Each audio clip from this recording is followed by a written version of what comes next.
Garden guy Charlie Stalker is here. He's helping us ring in spring. Yes. You look delightful. Thank you, Sunny. thank you. Now I'm going to go home and I'll put my working clothes on. No. Yes, I will. Sure. But I just wanted people to feel the sunshine. Spring is on the way. And we do have a caller, Chris from Evansville. Morning, Chris. Hi, Charlie. Good morning. I've got two quick questions for you. All right. One is, when is the best time to feed azaleas? Right after they bloom or when you see new growth? And the second question is, I've got some tomatoes and peppers started in my basement under artificial light, and every year I seem to have trouble with them burning. What's the best method to harden them off so when I put them in my garden that they won't burn? Okay. Number one, on the azaleas, your best azalea food actually is cottonseed meal, and you can purchase it from Rural King, Superior Ag, those places. It's a 511 fertilizer, and you want to put it around the base of the azalea, generally when they just are going into bloom. Then they'll be down there for the nitrogen to really work after they bloom, and you won't affect the bloom. Number two, the best way to harden off your tomatoes, your peppers, etc., is once they have their secondary leaves and you're getting ready to take them out after probably around Mother's Day, because you don't gain really anything by planting them before that unless you have a raised garden, is put them in the garage. Put them somewhere where you have, anywhere from 15 to 20 degrees cooler temperatures. That hardens off the process. That's a hardening off process for that plant material, where they necessarily won't burn when you put them on the outside from cold weather. Okay, good advice. Sharon from Owensboro. Morning, Sharon. Good morning. Good morning. How are you both? We are great. How are you? Thanks for Do you asking. feel like spring? Yes, I'm ready for spring. Yes. Me too. My question is, I have some firepower nandinas in my landscaping. Yes. And the winter has done a number on them. They look terrible. I've seen a lot of them. Will they come back out? Do I need to trim them back? Okay. Here's what I would do for the... she's asking the question, are the firepowers dead? Because generally right now they would be a hardy red, almost a maroon, and right now everything on those plants are brown. What I would do is I would wait to see when the weather starts warming up what kind of new growth you have. That would make my decision in terms of, do I cut it down to the ground, or is it going to come back and I just toss it and get another one? So I would give it every opportunity in the world. That means probably I wouldn't do anything to those plants till the 1st of May. Then I would see how far they've come. Okay. Pete from Evansville on the line. Morning, Pete. Yeah, morning. Could you please tell me, does the chlorine water out of a backyard swimming pool hurt your grass and rose bushes? Yes, it does. Thank you. Yes. Is it too harsh? It is. It's a salt, and it changes the consistency of what the plants can do. It's very, very hard on all living material. Chlorine is because it's at a much, much higher concentration than you would find in just regular tap water. Yeah, it is hard. I've wondered that as well. From your backyard pool? Because I have a huge pool in my backyard, in my apartment. Yeah. I'm kidding. But I've wondered that before. And sometimes you can taste chlorine in water more than others, but you're saying like chlorine from a pool. Chlorine from a pool is very deleterious to plant material. Well, think about it. You swim for a while, and your swim trunks start changing colors. Yep, exactly. Okay, Tim on the line from Evansville. Morning, Tim. Terry. Sorry. Terry or Carrie? I can't read my own writing. I'm sorry, Terry. What? Hi. I'm just trying to find out how I can get rid of ivy from around my azaleas. Yes? What can I do to kill this off? It is tearing my bushes up. Kill the what? Ivy. Oh, Ivy. Kill the ivy, okay. Let it get a little bit warmer. Get some glyphosate, which people know as Roundup, but you can get the glyphosate, total kill, and take a cloth and simply wipe, when they're actively growing, which is in about another month, wipe the leaves of the ivy.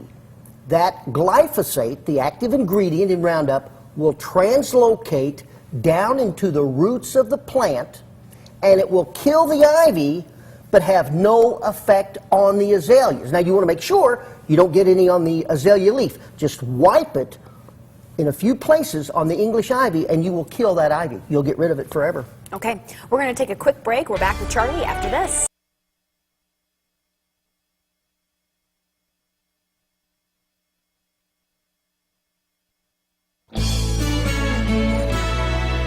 Well, I'm an IU fan. Me too. All right, garden guy Charlie Stalker is back, and you wanted to say a couple things real quick. I do. And now, think about it.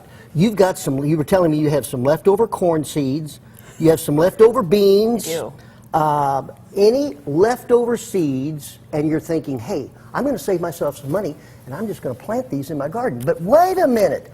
I don't know if they're actually alive, if the endosperm is actually going to sprout.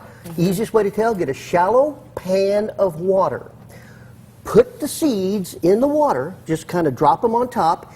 If they sink to the bottom of the pan, the seeds are good. If they float, pitch them. Easiest way in the world to tell if your seeds are viral for this year. Well, it's good Viral for my garden. Yeah. Yeah. So now you know. Okay, thank you. Dee from Evansville is on the line. Morning, Dee.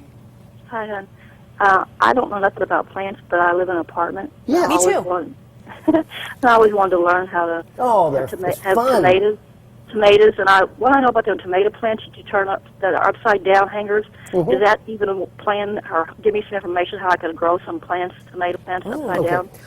I don't subscribe to those plantings where you put them upside down and they're in a plastic container kind of thing. Some people may have had great success with them. The majority of the people I have talked to, it just hasn't panned out, okay? But container gardening on your patio, up on your second story porch, if you will, is a great thing. You can move them around because it's a well-drained environment. There's so many good things that can happen from vegetable gardening in terms of containers. So just don't be afraid to try it. Read a little bit on the internet, but tomatoes, peppers, all of those plants are great, and you will get recompensed by virtue of the fruit vegetables that you get off of them. Are you trying to help us with our SATs today? Because you keep bringing up these big words. Such as? Such as whatever you just Recompense? said. Yeah. That to be, yeah. That's an SAT word, I think. Okay. Okay, well, that's good advice, because you sometimes see that. But just take a little bit of time, write down the plant material that you will eat the most. Oh, tomatoes. Okay? All right, and that's the plant you want to, now just because you eat corn a lot, you don't have room for corn on a, Right. so you got to be Big corn realistic eater, yeah. at the same time. Right. Okay, Terry from Owensboro on the line. Morning, Terry. Good morning. Good morning. I was wondering if you could tell me where I could buy an umbrella tree. An umbrella tree, I would say Zeidler's is one place you can buy an umbrella tree, and they would come in also probably the Home Depot, the Lowe's, Rural King, but Zeidler's has the umbrella tree probably most year-round. Yeah. Okay, this is the last caller here. Tori from Boonville. Morning, Tori. Hi, Charlie. Good morning! I was just wondering if there was a certain brand or kind of fertilizer to use for every kind of plant. For what kind of plants? Well, I have a tomato plant. I didn't know if there was a certain kind that I should use or brand that would work best. Okay. The best thing to use is an organic type of fertilizer. If you really want to say, Charlie, what kind of fertilizer would you use? A fish type fertilizer. Fish oil, not a fish oil, but it's a fish fertilizer. It's very organic, high in nitrogen, 5-10% nitrogen, but that's a very good one. Miracle-Gro, you can't go wrong with Miracle-Gro. The key with tomato plants, put just 1 tablespoon of lime around the base of it when you plant it, and it will make all the difference in the world in the health of the tomato plant later in the season.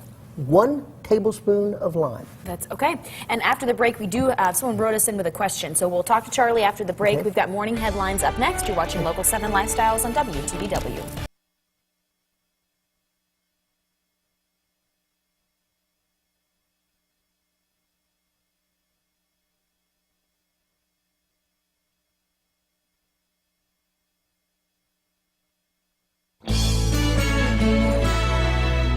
Okay. Tricks and tonics. Garden Guy Charlie Stalker is here, and we've been taking calls, and now we're going to answer some viewer letters. We're going to shift gears. We're shifting gears. Okay.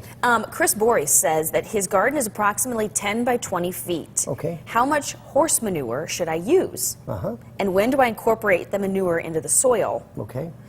I can use 5-gallon buckets or a trash can to get the dry manure from a friend. Okay. I'm sure, will you have friends after you put horse manure down? 10 by 20 is 200 square foot. Let's just do one thing first. If you're wondering, well, how much time? I'm going to start a garden this year. How much time is that going to involve me with that garden in maintaining it? Here's the rule of thumb. For every 50 square foot of garden you have, plan on spending 1/2 an hour a week. Okay? So, Ms. Boris has 200 square foot. So 4 times, she's going to spend about 2 hours a week in maintaining that garden as she gets the vegetable. Okay, now, manure. How much manure over 200 square foot? Actually, you could go minimally 5 cans, garbage cans of it, and up to 10, and incorporate it into the soil. Organic compost is just that. It is organic. It is living. You look at the soil and you think, you know, it's just soil. There's nothing there alive. You couldn't be further from the truth.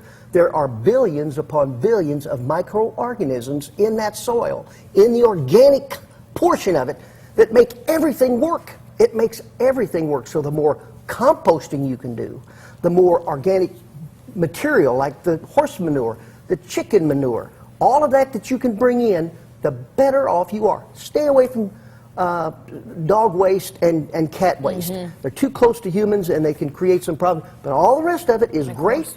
Good nitrogen, a lot of living organisms to make your plants healthy. Okay, good advice. Can we talk about what you brought Sure, here? I did. And these are 3 simple herbs that one can plant. They're probably the most used in the garden. Now, do you know what this is? That is rosemary. Do you know what this one is? It's a lavender. Lavender! I cheated a little bit. And this is, of course, cilantro. Okay, now, full sun, all 3 of them like a full sun. When you have containers like this, you want to make sure you take off the plastic and bend down or take out the paper mache, or it will wick the water out. And just plant it like you normally would. Anything else, full sun, no care. Honest to Pete, you have very little care, and you get rewarded by using this. They're herbs, and using them in your cooking. And it's so much fun. And you go to buying these in the grocery. I know. I mean, to tell you, just a little packet is $4 or $5. Yep. And cilantro, I use that a lot in my cooking. How? How do you use it? Oh, I use it in a lot of stews. I use it, of course, in any sort of Mexican cooking. Okay. Even like Asian cooking. Yeah. But cilantro is good as well. I juice with it.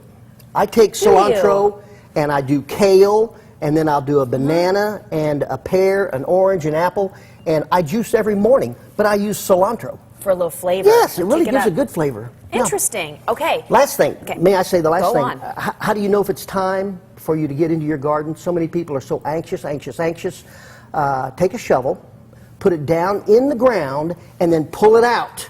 If there is soil lingering on the surface of that soil, of that shovel, it's still too early to get into it because you change the structure of the soil. You do more damage than good. So just play the waiting game.